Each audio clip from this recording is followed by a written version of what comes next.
we're going to get back to J. Cole. I just want to give you guys a hack. Those of you that are producers, and if you're ever offered a production deal, now a lot of times, not a production deal from a label, but where a bigger producer is signing you to their production company, a little hack that you want to try to get into your contract is that you are guaranteed a certain number of placements, right, during each term of your contract, 1.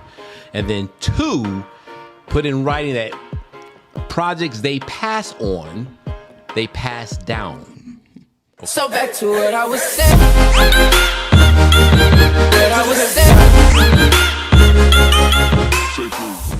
What's up, friends, family, and fans? Welcome to L.I.F E, where we listen and inspire friends in entertainment. And everywhere. This is true, because life happens to everyone. I'm your host, Stone Stafford, with my ride or die, Johnny Vaughn. Hey, Mr. Johnny Vaughn. Chances... Oh, you were saying, hey, I thought you were saying, hold up. So chances are you may or may not have heard of, well, one, the rapper J. Cole. Who's that guy? He's a rapper. He's a rapper? Yeah, he's a rapper, J. Cole. Like he makes songs and stuff? He did the coolest thing. Did he? Yeah, he did the coolest thing. So he was stuck for some inspiration. He went on YouTube and he typed in J. Cole type beat. Now, for those of you who may or may not be in music, you know, YouTube has a whole bunch of instrumentals. And if there's a certain type of instrumental you're looking for, you can type in the example, say like J. Cole. I really like those beats J. Cole be having. Type in J. Cole type beats. A lot of up-and-coming producers and even established producers, they'll put their beats online and you can grab tag them with those titles. So he said, you know, let me see what's out there under my name. First of all, swag. So right. He goes, Google J. me, Cole, man. yeah, J. Cole type beats. First one that pops up is by, I guess it's Bvtman. I'm going with Batman. I'm going with Bvtman. It's B with a V. T-M-A-N. Now, V looks like a U. Pretty sure he's not calling himself Buttman. So we're going to say Bvtman. He's also, his avatar is the little bobblehead Batman. There it is. So you know what? I bet you the V is supposed to be Batman's ears. I bet you that's... You know what? That makes sense. If he hears this for some strange reason, he's probably like, idiots. Stupid. Hey, but look, the epiphany happens when the cameras come on. That's right. We spent quite a bit of time trying to figure out. I actually Googled pronunciation. I was trying to figure out if he had any interviews and see if somebody said his name. I don't think it was that deep. But that was creative. That was very creative. Absolutely. So he has a beat up there. It was the first beat J. Cole saw. He listened to it, and it sparked what he needed. You know, it was his muse. It sparked some creative juices, and J. Cole just started writing, and apparently it set him free. So if you haven't listened to it, it's called Procrastination, parentheses, broke. And it was dope. Like, I felt like it was just a heartfelt thing. Now, I personally got a few things out of those lyrics. Okay. All right. Now, it's not to say, you know, he wrote some kind of, what do you call those things when people write a magnum opus? Or something like that, yeah. It wasn't anything like that. Okay. It's not so much about the song. It was about how he came about writing the song. I think the act is what the big thing was. The act is what the big thing is. And a note to all you unknown producers, you know Uncle Stone's going to have some word of motivation or inspiration, hence the I in life, right? If you are an unknown producer, yeah, it gets discouraging. Look, I'm a songwriter, and I have my years of trying to come up and sending songs out, rejection. But at the end of the day, because your song is accepted or not accepted, it doesn't always necessarily mean you're not talented. So don't automatically No, it never means that. Beat yourself down. Oh, sometimes it does. Let's keep it real. Okay. Sometimes ain't nobody checking for your stuff because it is whack. Okay. I mean, I ain't gonna sugarcoat it. But for some of you, you know, your stuff is fire. But oftentimes it's just a matter of a lack of opportunity, you know. And you don't know the right, or better yet, the right person doesn't know you. The right person doesn't know you, and sometimes that is out of your control. So really, all you can do is just keep working, put it out there, make it available for people to get to it. And like if you have an Instagram page, right, it shouldn't be all about, you know, whatever. Instagram stories, dogs and trains and fights and all that stuff. Your music should be up there, number one. And remember to put the artist who your beat sounds like's name in the title when you post your Keyword stuff. hack. Keyword hack. In case they search it. So I just want to encourage you to just keep at it. It's just the opportunity. And I always say, you know, what opportunity is nothing, or success is when preparation meeting opportunity.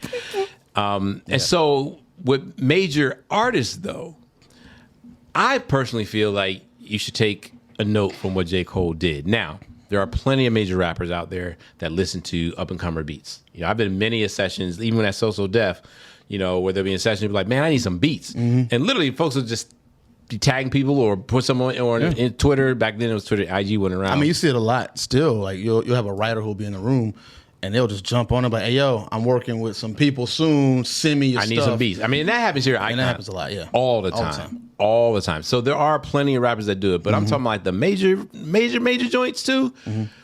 Yeah, give these guys some shots. I just think what J. Cole did was so good, so cool. But this is the thing that made it really, really cool. Because him just looking for an up-and-comer's beat, that's nothing new. Cool, but nothing new. What was cool was that once he did the record, he was like, put this on your page. Yeah. Put it out on your page so you can get the shine, the notoriety, the notice. And obviously it works. That thing is over what, 11 million now? Oh, dude, it bounced quick. I think it was at 7 the last time I looked, but I haven't checked Bvtman, again, I hope you're set up for monetization. If you're not, somebody done told you to do it. So, so I think we all can take a page from that. I think that was just the dopest thing. Shout out to J. Cole. I mean, what a good look. You got out of it what you needed. That was that inspiration and the spark you needed to write. You changed somebody. Hopefully, you changed somebody's life with Bvtman, and hopefully, you set an example that more people will do that. And look at the story behind it. That's the part I look really at the want to story talk behind about. it, aka publicity, if you will, promotion and marketing. All that's free because it's a great story. Now, after it's done the 100th time, then it may die down. I think that this should be the pathway that it should get back to getting to. It was like this at one point. Like people used to be discovered this way. Right. It's happening more and more in TV and film again. Facts. You got Quinta Brunson who went from her 13-second video from back in the day, and now she's got Abbott Elementary and she's winning awards and stuff now. And it makes me feel good to see that there are certain art forms that's getting back to opening the doors to the regular talented people who don't have direct access instead of just going through the gatekeeper route. Yep. Music got away from that. And it's kind of what I was hinting at when I was saying the right person doesn't know you. I've not made a bunch of records just because the producers that got all of the slots was best friends with the executive producers and the A&R. Everybody's been through that if you've ever been a producer or a writer. Like you just, especially if you were trying to do work back when Timbaland was doing his thing. Timbaland got 6 slots. That's period. There's nothing you could do about that. So, because a lot of people used to hate on that. And when I was A&Ring over at Atlantic briefly, before I got myself fired, go listen to the story about us. I got myself fired. Shout out to Mike Karen for epic phone call, not holding grudges. But wait, no, text message. It was a text message. But what was I saying? Oh yeah, so about the whole thing about A&Rs. And stuff. What was I saying? No, what was your point? I had just talked about this one. If you was working today, when Tim, how many slots you got? So we were filming Star here at Icon, the TV show, and I don't know why I'm having brain farts today, but the director, his name. Google it for me while I'm talking, please. Okay. I got to give him a shout out. All right. So he was here, and they were, him and Jonte Austin. He was the music supervisor over it. And he was talking about, we need some producers for the soundtrack. Lee Daniels. Thank you. Lee Daniels. I had a brain fart too. So he and Jonte were talking about, I was standing there and they were talking about, producers they want to get. And he said this. He said, get me people who know what they're doing. I don't want to go through a whole bunch of, so it says, all the explaining and the send it. All right, let's try it again. No, sometimes these people go to the same people over and over again because they know what they want or they know how to give them what they want. Typically, first shot, second shot at the most. Right. That's why a lot of times you'll hear the same names on the same stuff or on everything all the time. It's not so much that the gates close and people trying to blackball you or hating. It's just that, look, I got time, I got a budget, I need to get this thing done. Let's go to the people who I already know. They are established, they are consistent, they consistently give me what I need. You know what I mean? So that's really the big truth behind it. At the end of the day, it's for the money. Can I drop a secret into this? Because I actually attempted to do this at one point, and it worked out relatively well. That's going to happen, and there's no way around it. Yeah. Until you become that guy. Until you attach yourself to those people. Timbo actually did that. Like, Timbaland's producer camp was massive at one point. Like, at one point, he had 15 dudes that was... So whenever you heard a Timbaland track, it may not have been Tim himself, but if I remember, King... used to do some stuff with Tim back in the day. I believe he did Icebox. Like he was with Tim back in the day when they did Icebox. Nice. And that's one of the, and that's difficult to do. Mine, of course, was when I was in Orlando, and it was back when the runners started really popping off, and they were doing everything. And when I went in and I talked to Tony Wilkins, and Tony brought me in and kind of work under with K-Line, I didn't work with K-Line long at all, but my whole thing was trying to get there to just help the runners. Right. And that was going to be the attachment. And then they started doing other stuff. But that's one way when you see that those doors are closing. If you're talented and if you have any access, maximize the access that you have to get around the people that you can at least assist, so that you can learn that what do they want, right? And then that'll be a bigger up than you just trying to kick the door down by yourself. We're going to get back to J. Cole. I just want to give you guys a hack. Those of you that are producers, and if you ever offered a production deal, now a lot of times not a production deal from a label, but where a bigger producer is signing you to their production company. A little hack that you want to try to get into your contract is that you are guaranteed a certain number of placements, right, during each term of your contract, 1. And then 2, put in writing that projects they pass on, they pass down. Okay? 2 little hacks to fight and get into your contract. Unfortunately, I've been a part of and have seen too many instances where it's the big producer and they just passion on project left and right. And I'm like, yo, we got like 6 artists here that can do this freaking project. Why are we not giving them? So just a little hack, fight for those 2 things to be in contract. Yeah. So can we discuss the lyrics a little bit? Absolutely. Because I personally got a couple things, and maybe this is what J. Cole meant when he was writing, maybe it didn't, but this is how Stone interpreted it. So I want to share that, and maybe it'll hit home with somebody. So he had these lyrics right here. I write these words aimlessly, but not without hope that somehow I'll stumble on something that's dope. A clever little line, a thought to provoke myself in that listener digging for quotes. Now, what I like about this particular line was that, 1, he was looking for inspiration. Okay, so he's looking for inspiration, which he found thanks to the Bvtman beat, the now infamous Bvtman beat. But he wasn't writing. Normally when he writes, he has like a thought, he has a message, he has a thing of like, this is the theme of this record or whatever, right? This one, he says he's writing aimlessly. But what I like about, even though he was writing aimlessly, he still wanted it to turn into something that was thought-provoking, and that would even inspire someone to do something. Loosely focused? And that's what I wish most, I won't even just say writers, but rappers especially, because rap's killing the game right now. So music is pretty much rap now, right? I just wish most of you rappers would do that, like dig down inside and just make the music about something. When I say that, it doesn't have to be some heal the world, save the children, positivity. I mean, positive is nice, but like, it doesn't have to be all preachy, is my point. But have a point. Yeah. Like have a point or something. So is a point. Even when he's aimlessly writing, he's like, I hope though this provoked thoughts. I was listening to a record one day, and as soon as the beat dropped, I was like, ooh, like the intro was dope. I was like, okay, ooh. Then the beat drop, I was like, oh. And then the dude started spitting. I was like, all right. I was like, yo, this is dope. And his voice sounded familiar, but I couldn't quite place it. I was like, this is dope. And then immediately my mind's running through like the real popular socially accepted rappers. And there's a reason why I'm saying socially accepted. So I'm listening. I said, I can't place his voice. But then I was listening to the lyrics. They were saying something. And there was like some real substance. And I was like, well, this ain't one of the top socially accepted rappers. I can tell you that right now, because he's actually saying something. Talking about something. You know what I'm saying? But it turned out to be Lecrae. And it was called Still in America. Ah, okay. And I mean, he was dropping bars. But what's funny is I knew it wasn't like the real popular socially bumping. Right. And Lecrae is socially bumping and acceptable. Get what I'm saying? But y'all know what I'm talking about. Yeah. You know what I'm talking about. The fact that he had lyrics of substance, I automatically knew it wasn't them. And that's a shame. And it's kind of a shame. Now, look, I get it. we write about stuff that happens is real, but we also know how that is too. Sure. Like half of the stuff y'all writing about, you ain't even experienced. Somebody else's stuff. You know what I mean? And all this kind of stuff. So, and then some of y'all being dumb about it. You actually did do it, and then you go rap about it. Well, Not as long as the smart. statute of limitations is better. This is important. Not smart. I hear what you're talking about with that. I love the fact that Cole did this. There's really only 4 rappers that come to mind. I'm glad you mentioned Lecrae because he's one of the 4 that could have done this and got away with it.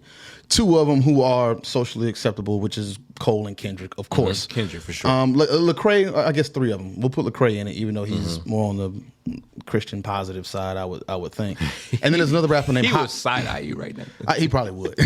I've always. He put doesn't him- deny it, but he I always know. be like, I'm a rapper and I'm a Christian. I'm not a I've Christian seen him, rapper. I've seen him do that in interviews. And there's another rapper named Hopsin who's not as well known that is really conscious that could have pulled that off too. Well, you want to know who has to go on that list? He absolutely has to go on that list. Is Lupe?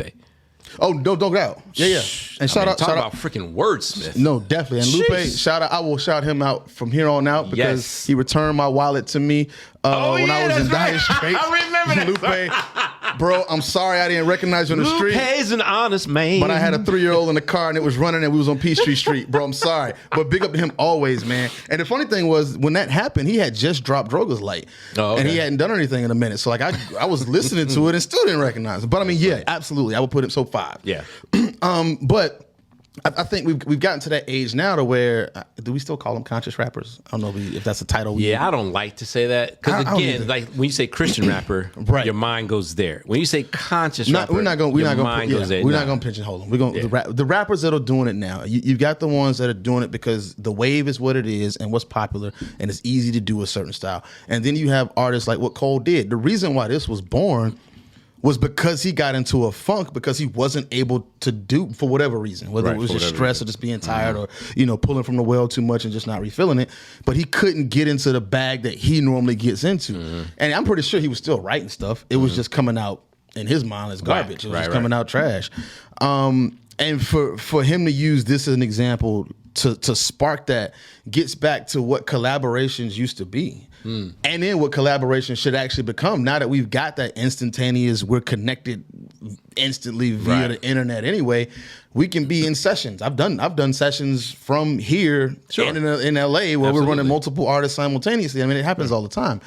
And for him to do this, I think it just shines a light on the fact that the industry's been pigeonholing itself to who the core top names are, whether it be producers or artists, and not going to that next level of inspiration. Because the song is dope. Like it came out. I mean, So here's the thing about the song being dope. I think the song's dope just because J. Cole can flow. Like it's just dope.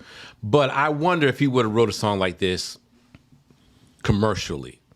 Like if he was doing his album, would he have wrote all the? And this may end up on the album, but I think if it did, it would be more so because of the story behind it and everyone's familiar with it. But if he sat down in the studio himself writing, I wonder if something like this might come out. And that's what I was going to say too, is I feel like this worked because it's J. Cole. Yeah. Like if you got another dope lyricist but unknown, Then maybe and not. they did this, I don't know if it would have worked the same. I definitely see that side of it too. I'm looking at it more so from the vantage point that this is changing what commercially will be next. It's kind of how I think. Hopefully. Hopefully. Because I'm going to the store and I got that woo. Turn on the back and make me woo. Yeah, versus ad libs instead Right, of you know, it's just like, God, don't.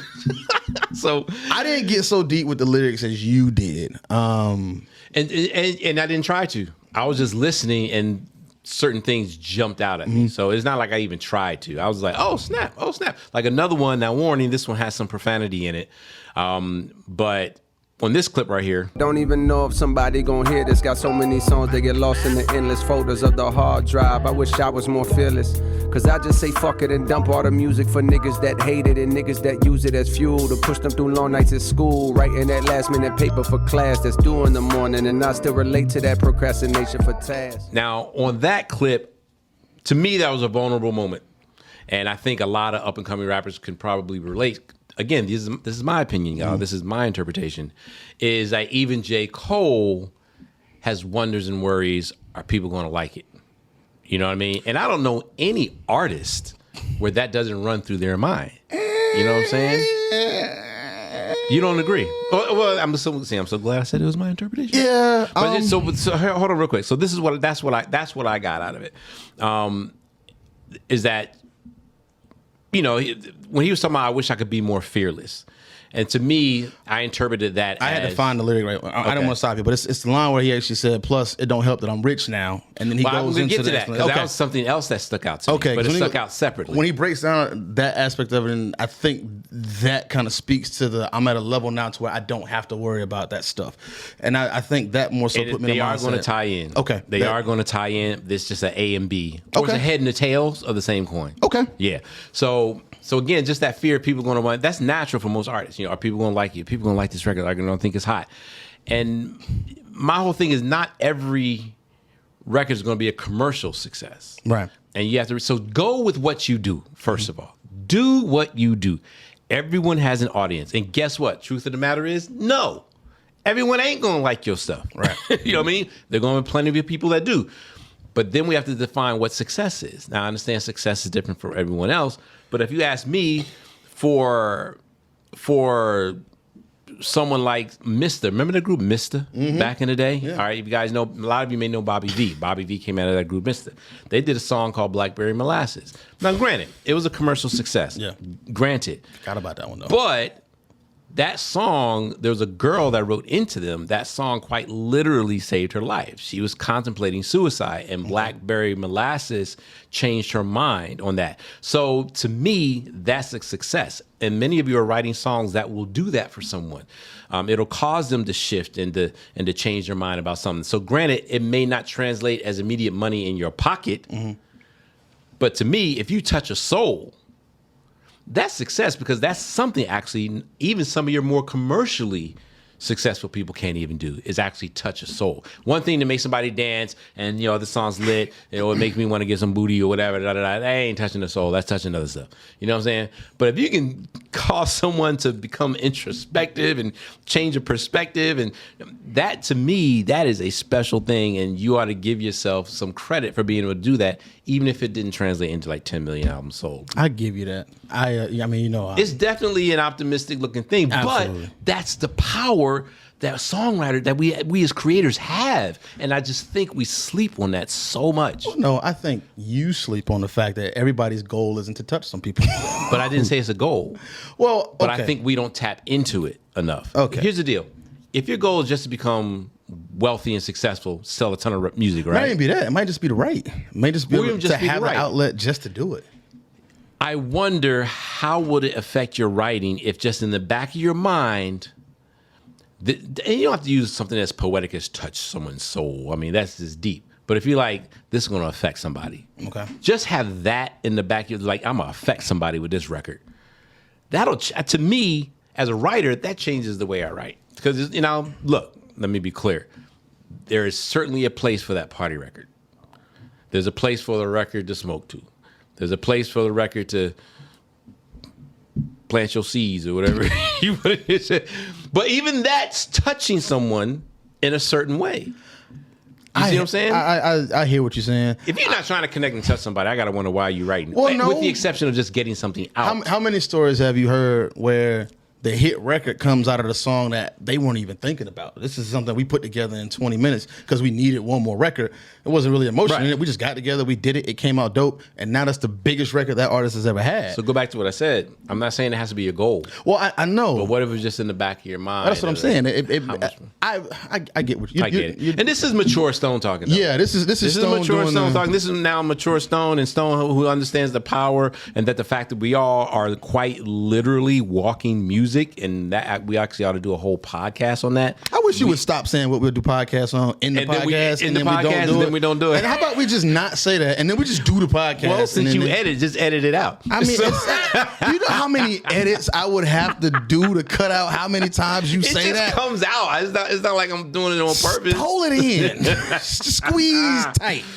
But I hope we understand that we are quite literally, scientifically and metaphysically walking music. And I've just gotten to that point in my life where I understand that and understand the power of it. So I got you. That's all it is. Sometimes we're just trying to complete a project. And that's it. Just and I think in this situation, if I'm not mistaken, with Cole's story on this, I think he had a deadline coming up for turning the album in or something like that. Isn't that what kind Well, of? he says he's been procrastinating on getting the album done. Yeah, and I mean, that when you procrastinate, eventually that date starts to creep up on you. Right. And that's the motivation. You got an obligation. You got a contractual agreement that you're gonna turn this thing in, so you have to do it. Right. Again, talent for some people is just a light switch. There's certain writers that can get into that zone and do that, and then other people. I think Cole is one of those ones that he's fluid with it. He can turn it on in some instances, most instances he can, but he does look for inspiration in certain places, and you can hear it in all of the concept stuff that he does. Yeah. I mean, at the end of the day, I guess in some way, shape, or form, every writer does it. Exactly. In some way, shape, or So form. I mean, that's just kind of my way of saying. I feel like you putting a little too much mustard on it when it comes to too much hot sauce. Yeah, just make sure you just Too much Baby Ray's. Yeah. It's if it's inspired, I think that's enough. Because you can't force something like that. Exactly. That's the thing. Because if if writers actually had the business, this is going to be the one I write that touch people. Babyface seemingly had that power for a while. That's probably why it takes you so long to do a record. Yeah.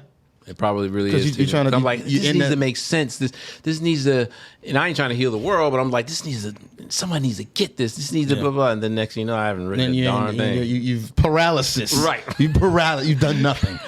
Right. Exactly. So that's my thing. I don't so much put so much weight on the having to do that. I have a high appreciation for stuff that is inspired and things like this that comes from two hyper creatives coming together inadvertently.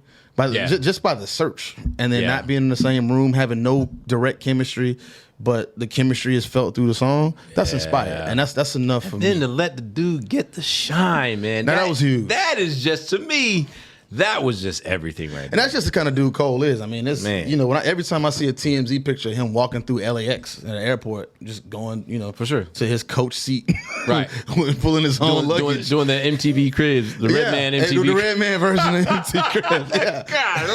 Yeah. Now Cole's house is dope though. let's keep that straight from what we've seen. But I think that's just the kind of person he is, and he's real open about that, man. He hasn't. Right. I mean, it took him a while. He admitted it took him a while to change once he became J. Cole for him to adjust to the fact that I'm famous now. Right. And I mean, those are the kind of people that are still genuine, one to the art and then genuine to the fan base. Right. Because there are some artists who they don't really care about their fans. They're more addicted to the attention and to that worship that comes to it. But they don't necessarily make that reach out to connect with a fan, and would probably never do something like this. So big up to Cole for even taking the time to do that. Shout out. This is the clip that I feel is just 100, like 100. How do you tap in the hunger when you don't got wonder about where your next meal is coming from? Maybe you feel my conundrum, or maybe the real is I'm so far removed from the struggles of everyday folks. My shit just ain't never gonna hit like it hit when a nigga was a little more closer to broke. That line right there. So that clip to me was so real. This is not even funny. You didn't just do that. I really did. I took it back. Damn, you just did. I mean, it's just, but that's something. So you know how you embarrass me quite often. You know that. That's my job, man. I'm just doing my job. I'm doing my job. Oh man. But that's a part of success that people don't think about. Which it's hard to think about it if you haven't been there. Absolutely. You know what I mean? But like the more successful you become, how do you keep that magic? Because there is a certain magic that comes when your stomach is growling. It fades. Right? And you don't know how you're going to get rent. And like, this has to work. That doesn't pull stuff out of you. I don't know what does. But then now the bills are paid. Now your stomach is full. Yeah. Now it's like, I can write. Maybe I can't write. That magic, it becomes a struggle, man, to pull that inspiration. But I mean, I think the reason why it becomes a struggle is the important thing. I think a lot of us who've experienced any level of success, when we're trying to recreate or maintain that, we're trying to reach to the same place where we got that from. You think so? And that place doesn't exist anymore at that point, though. I see that a lot, dude. Oh, I'm sorry. reach to the same place of inspiration. Exactly. So not trying to do what you did. No. Okay, Just trying to reach for the same place for inspiration. When you're in a new place now, and you have to kind of adapt to where that is, and the inspiration has to grow with you. And I think that's where when you get out of sync with when you're growing, away from where your inspiration's at, and you're trying to, like, if you're here now and back there, that can't be what's inspiring you up here at that point. Because back then, 100,000 was inspiring. Right. Just paying rent was inspiring. Right. So what I do, and what seems like it's a no-brainer, is, the higher you go, your inspirations need to change. Absolutely. That's exactly what I'm saying. I know. Yeah. I'm just repeating. I'm saying thank you because I said way more words than necessary. And then here you go, just condensing it down. That's how that stuff dies. Like that whole, because you hear people talk about it all the time, like E.T. and all these speakers out there, and they were like, you got to stay hungry. You got to be hungry. Yeah. The way you stay hungry is, once you had your McDonald's, now it's Del Frisco's, and once you've had your Del Frisco's, now it's freaking Morton's. Man, Del Frisco's need to be mine because I don't even know what that is. It's a steak place. It's a real place. Okay, I'm just saying I don't know what it is. So I need to. That's my new inspiration. It's a real place. I must be stuck on McDonald's. So that's it. So as your level rises, so should your inspiration. Absolutely. So you should constantly be shooting for a level that's higher where you are now. Not to be confused with should you always be striving to do something or whatever. That's totally up to you. Like everyone's happiness and everyone's success is different. But if you find yourself complaining about or being concerned about the fact that I just don't have that hunger and that drive anymore, remember the word drive, right, is going somewhere. So if there's nowhere to go, then you're not going to have a drive. So you got to pick a new destination. You know what I'm saying? So that was that wordplay. That was a little J. Cole I channeled right there. I just didn't rhyme it. That's all. Okay. Big up to Cole again. Big up to Bvtman. I hope more of these types of collaborations come out because there's still a lot of dope artists out there, and there's a lot of dope unsigned, undiscovered producers, writers, and artists. And to the producers, writers, and artists, there's a lot of you. Yeah. So you got to figure out, just like I told these young cats here at the studio, I said, you got to find a way to be a yellow dot in the blue ocean, bro. Like straight up. I can't think of the name of this trend. It's happening right now where an artist will do an intro or they'll do their verse. Oh, yeah. And then they'll just stay on camera and they'll leave 16 bars open. Yep. What do they call it? Collaboration. It's got a name. I can't think of it right now. Yeah. And when I saw that start happening a couple months ago, I was like, yo, this might be big. And then I saw a couple big artists actually do a few of them. And I was like, if this becomes the trend, then then you start getting that collaboration between, those who are in and those who are trying to kick the door down. Right. And then that, you start to spark different levels of what it'll be. Because right now, what happens in the industry follows a very specific trend with whatever the music is, the style of writing, because again, it's a lot of the same writers, a lot of the same producers doing a bunch of stuff, which no problem with that. But at the same time, when you start incorporating other types of creativity starts to grow. Inspiration starts to grow. Right. And for me, it just feels like a lot of the industry's been contained in boxes for the last decade and a half, really. And then every once in a while you get a crack in, and then that just becomes a new wave, and then that's the new box. Right. Where the box should just be an open field to where every artist doesn't sound the same. Everybody's cadence isn't the same. Everybody's tracks aren't the same. Right. Everybody's still using the same triplet hi-hats and the same triplet snares, and you don't hear that in this. Even the sample style that Bvtman used on this was, you can feel some inspiration in some stuff, but it has its own vibe. Like right. Those types of things being introduced more consistently, it goes back to what I was saying. I think it'll change what commerciality will be if we continue to get more of that. Just don't forget, man, you guys are creators, and the root word of that is create. Definition of create is to bring about something that never existed before. That's what you do. The moment you bite off of someone else, you're not a creator. You are a mimicker.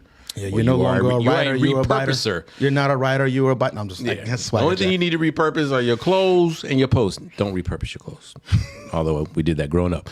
Yo, LifeOnPodcast.com. That is where you can find everything. You can binge on the last 10 episodes. You can listen on your favorite platform, YouTube, Spotify, iTunes, whatever it is. It's all right there at LifeOnPodcast.com. If you want to follow me, I'm at StoneStafford.com. Just Johnny Vaughn, JustJonyVA.